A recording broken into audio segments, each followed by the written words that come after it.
final speaker, he summed it all up. He's got notes, and he's my good friend Kenny Sumanik. He's a master's degree in biology. Kenny's had a lot of experience in working in the forest industry, the mining industry, wildlife industry, the fisheries industry. He's one of the brightest biologists that I know. I absolutely love the guy for his straightforwardness, his honesty, and his impression of where we go. It's another one of the old graybeards that we've had here today. There's lots of experience with this individual. And so I bring you Ken Sumanik. Please come up, Kenny. This won't take quite as long. He's pretty precise.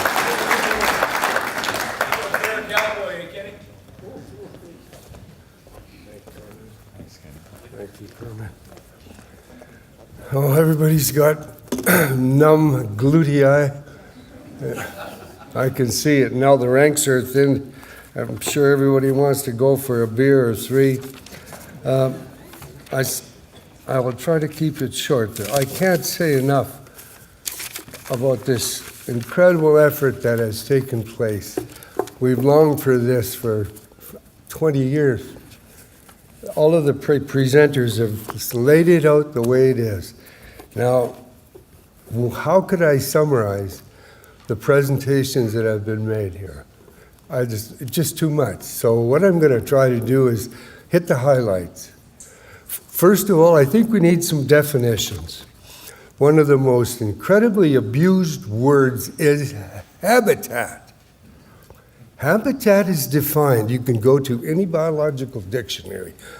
Habitat is defined as a place. It's a space, a spatial thing, where you would expect to find a particular plant or animal.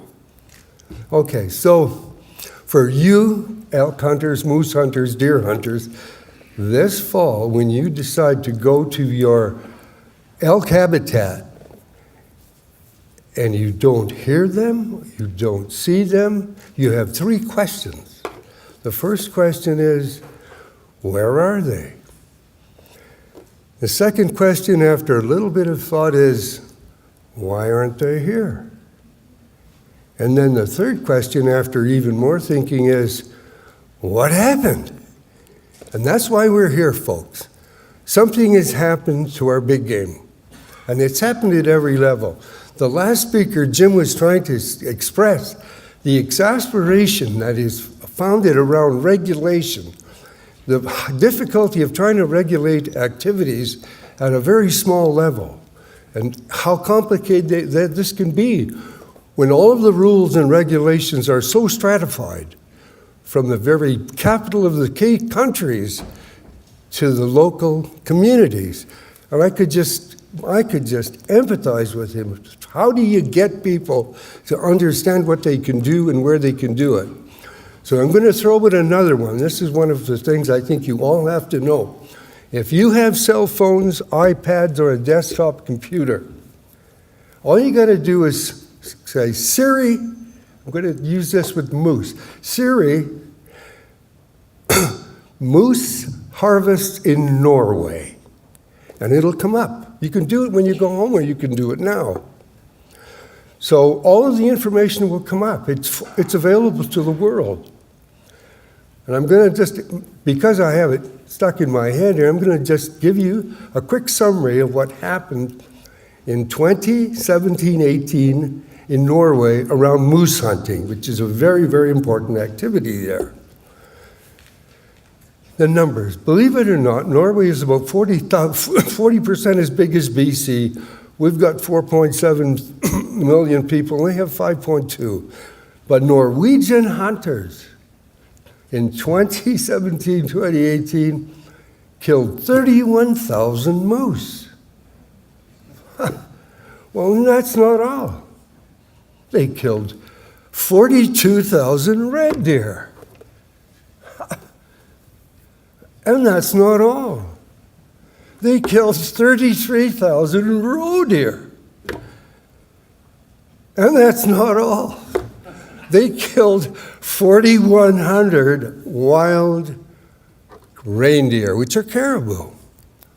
How can these people produce this kind of meat?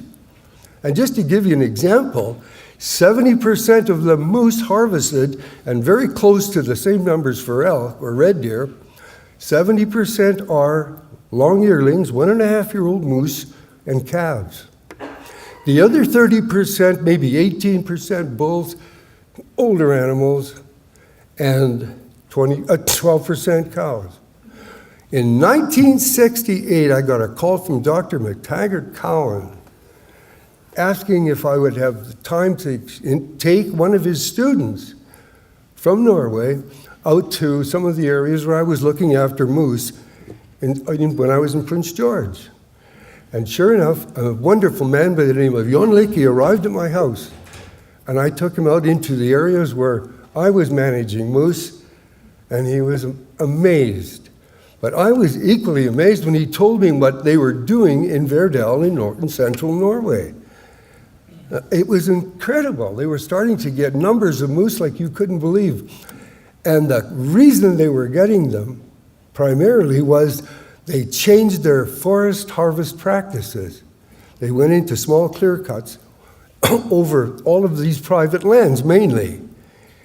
And the food supply within that space called habitat, the food supply was really important. The moose thrived, they flourished. And this continued, believe me, it continues now. But the wolves are taking over some of the areas. And the most important thing he said was we had food supply, and in fact, it was so good, they were eating the trees that we wanted to run through the mill. And they worked that out. Anyway, it was dependent on timber harvesting. It was dependent on the kind of management they were applying in regards to killing specific animals in specific places, and to do that, they had to have access. Not the kind of access we have, where they have yellow gates and no, you can't go. They had the kind of access where people actually knew where they were going and had to go, which is really interesting. But to wind this Norwegian thing up, the following year, I had another Norwegian drop in, and I got the same thing. Now, you won't believe this. I took him out to see if I could get my, my winter meat. My wife was bugging me, saying, look, come on, we haven't got our moose yet. And so I took Per Wiggy, another Norwegian, and Per said, show me what you got. Give me your best shot. So I took him out, and my favorite place on the river, where Ray and I killed many a moose. And sure enough, he dropped a moose. The antlers were about so. A nice, fat 2.5-year-old bull. He got my winter meat. But what was interesting, and I almost have to step back here, when I finally got to the place, I had to climb up to get to see what he did. He was looking at the antlers. He walked to the front of the animal and was doing this. Look, just like this. So I said, Per, is there a problem? He said, no, we don't let them get this big in Norway. I said, come on, really? Yes, he said. He said, oh, once in a while we get a big one. And then he laid the same thing on me as Jon Licky laid on me. And this is 1966, 67, 68, 69. And I'm thinking, wow, we could do the same. So I'm convinced that there are things that these guys do there that we can do. And then when I see poor Vince here saying, look, how are we going to recover a population? And I think back of what these Norwegians are doing, and I say, God, these guys are holding their animals down, and we're trying to lift them up. It's a whole different strategy, completely different. Different thinking and different ways of working out how you manage hunters. Oh, and I'm amazed now that we have come to this point where we can't do some of these things because we don't have the kind of control or the respect for the resource. And I think, as Charles said, you can't have separate laws for people. You either have to have one law and one rule for everybody. You can't let this group get a little extra or that group get none. You're here. Oh, it is. And It's the same problem in northwestern Ontario where I was born. Vince has said, look, what can we do? He showed the numbers. And those numbers are horrific, but the only way you can solve those problems, they're not technical, they're entirely political. They're entirely political. And you need the kind of will to reverse that or change that I don't think we have much of in this country. But we're going to have to do it. Otherwise, it's not going to get any better for moose hunting or elk hunting or any hunting for that matter. Anyway, so that's my digression. As for the other speakers, I can't help but say, well, what wonderful presentations. You have no idea the privilege that that is presented to you. I mean, what Charles has demonstrated in Yellowstone, because somebody decided, I think we better have those four-legged animals here because the ecosystem isn't complete without them. So now what have we got in Yellowstone and most of British Columbia now?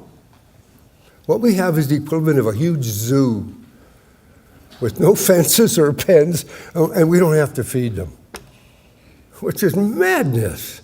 This is delusion. And delusion, believe it or not, is a psychosis. Some people are no more delusive than others, but delusions are psychoses.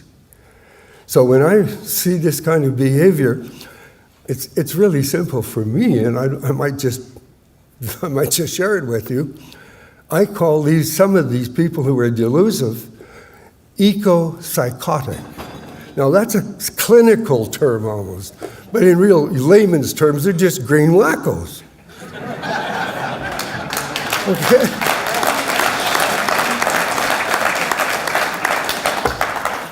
And it's very, very difficult to reason with fools. Folly is the work of fools, and we just have so much of it today that it just boggles the mind. That's a cliche, but it really does. And every one of the presenters, the frustrations that they displayed were palpable. And all they were doing was crying for a reason. Please try to understand what we're doing. So I'm simply going to say that my answer to that is this. It's difficult to comprehend what you don't understand. And this is what we're trying to do. And I've got to say, gentlemen, thank you very much.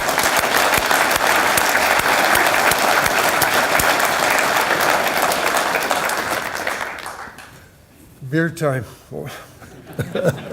No. It's been a pleasure to be amongst old friends and hunters all. We're all hunters.